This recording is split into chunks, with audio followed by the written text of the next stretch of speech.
আব্বু মার কি হয়েছে? সিরিয়াস কোনো কিছু হয় নাই তো? এখন কিছুটা সুস্থ, টেনশন করিস না। তুই বাসা থেকে চলে যাওয়ার পর আমি আর তোর মা তোকে পাগলের মতো রাস্তায় রাস্তায় ঘুরছি। তোকে না পেয়ে তোর মা হঠাৎ করে রাস্তার মধ্যে অজ্ঞান হয়ে পড়ে, তারপরে হাসপাতালে নিয়ে এসেছি। আপনার মায়ের যে মাইনার স্ট্রোক হয়েছে, আর একটু দেরি করে হাসপাতালে আনলে অনেক বড় কিছু হতে পারতো। তো বলেছিলাম আপনি অনেক ভাগ্যবান। যতক্ষণ আপনার মার জ্ঞান ছিল বারবার শিলা শিলা করে ডাকছিল। আপনার মা আপনাকে অনেক ভালোবাসে।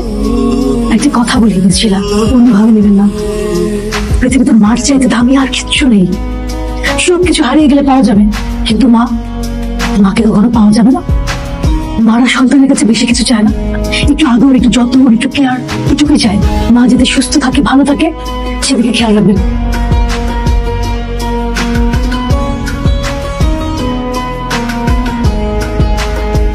মা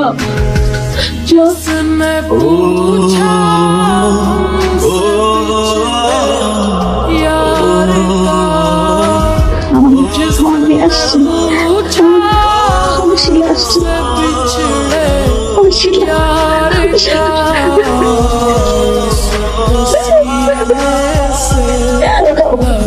মা কেমন আছো তুমি এখন?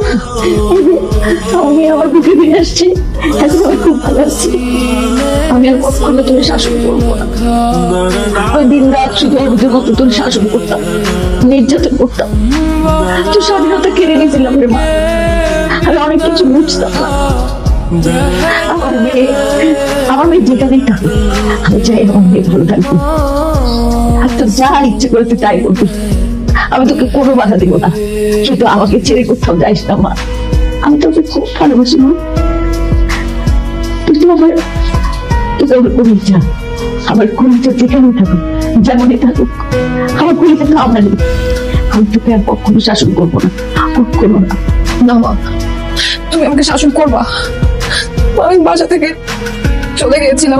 আমি ভাবছিলাম কি তুমি হয়তো আমাকে বুঝো না, তুমি হয়তো শুধু শুধু আমাকে শাসন করো, সারাক্ষণ বকাবকি করো। এই জন্য কষ্ট করে রাগ করে চলে গেছিলাম মা।